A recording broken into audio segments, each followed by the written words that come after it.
శ్రీకాంత్ శర్మ గారు, భగవద్గీత అనేది ఒక మేనేజ్మెంట్ గ్రంథంగా, అలాగే పర్సనాలిటీ డెవలప్మెంట్ గ్రంథంగా, అలాగే ఆధ్యాత్మిక గ్రంథంగా విలసిల్లుతోంది. ఇన్ని ప్రత్యేకతలు ఒకే గ్రంథంలో ఎలా సాధ్యమయ్యాయి?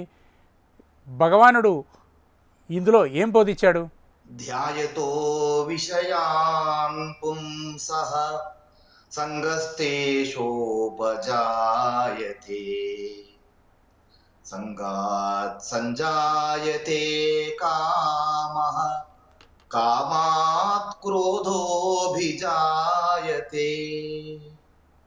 క్రోధాత్ భవతి సమ్మోహః సమ్మోహాత్ స్మృతి విభ్రమః స్మృతిభ్రంశాత్ బుద్ధినాశో బుద్ధినాశాత్ ప్రణశ్యతి బుద్ధినాశాత్ ప్రణశ్యతి అంటాడు గీతాచార్యుల వారు భగవద్గీతలోని మొదటి అధ్యాయంలో.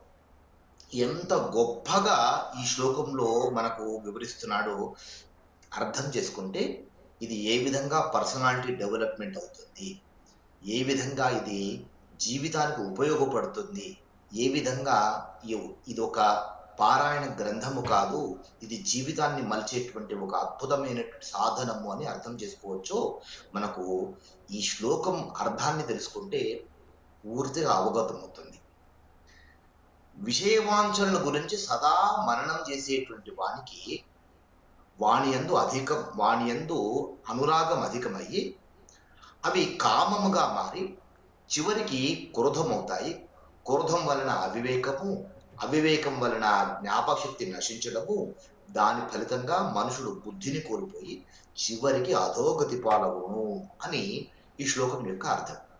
ఎంత చక్కగా అరటిపండు ఒలిచి నోట్లో పెట్టినట్టుగా ఎంత అద్భుతంగా ఇందులో చెప్పాడో మనం అర్థం చేసుకోవాలి. వంశీ గారు, ఏ వ్యక్తి అయినా సరే ఇప్పుడు ఇన్ని దారుణాలు చేస్తున్నారు, ఇన్ని మోసాలు చేస్తున్నారు, ఇంత దారుణంగా సంపాదిస్తున్నారంటే ఈ సంపాదనకి కానీ, ఈ దారుణాలకు కానీ, ఈ మోసాలకు కానీ వీటన్నిటి వెనకాల బలీయమైనటువంటి సమాధానం ఏంటి అంటే కోరిక అనేటువంటిది. ఏదో ఒక బలిష్టమైనటువంటి కోరిక కారణం చేతిని ఈ విధమైనటువంటివి సమాజంలో, దేశంలో, ప్రపంచంలో మనము చూస్తూ ఉన్నాం. ఈ దారుణాలు జరగడానికి వెనకాల ఉన్నటువంటిది కోరిక.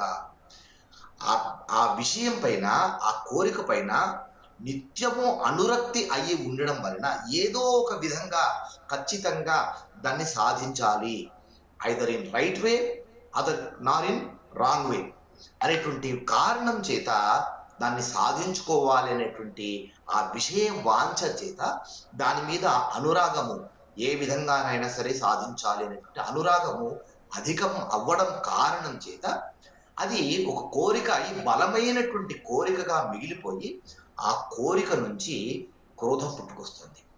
సఫలమయ్యిందా? సరిపోయింది.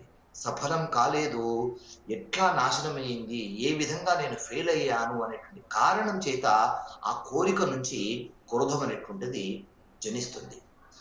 ఈ క్రోధం ఏం చేస్తుంది? క్రోధము మనిషి యొక్క బుద్ధిని నాశనం చేస్తుంది. క్రోధం వలన బుద్ధి నాశనమై అవివేకం అనేటువంటిది కలుగుతుంది. క్రోధం వలన అవివేకం కలగడము, అవివేకం వలన జ్ఞాపక శక్తి అనేటువంటిది నశించడము, చివరికి ఏమవుతుంది?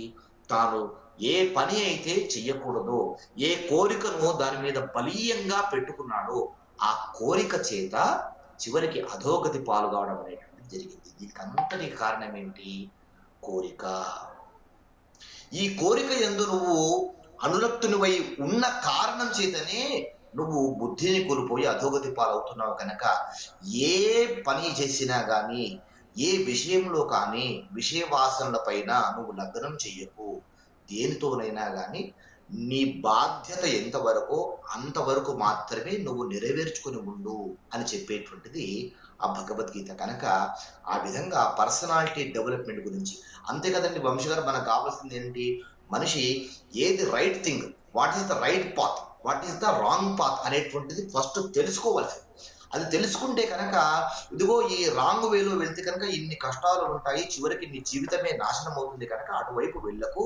ఇదిగో ఇది మనకు పెద్దలు నిర్దేశించినటువంటి ఒక సుగమమైనటువంటి మార్గము. ఇందులో ఆటుపోట్లు ఎదురు రావచ్చు గాక, కానీ అల్టిమేట్ గా నువ్వు గోల్ కు చేరుకున్న తర్వాత నీకు ఫ్రూట్ఫుల్ రిజల్ట్స్ అనేటువంటివి అక్కడ నీకు లభిస్తాయి అని మనకు చెప్పేటువంటిది భగవద్గీత.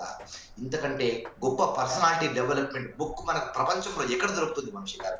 ఆ కారణం చేత మనము భగవద్గీతను పర్సనాలిటీ డెవలప్మెంట్ బుక్ అని చెప్పుకోవచ్చు.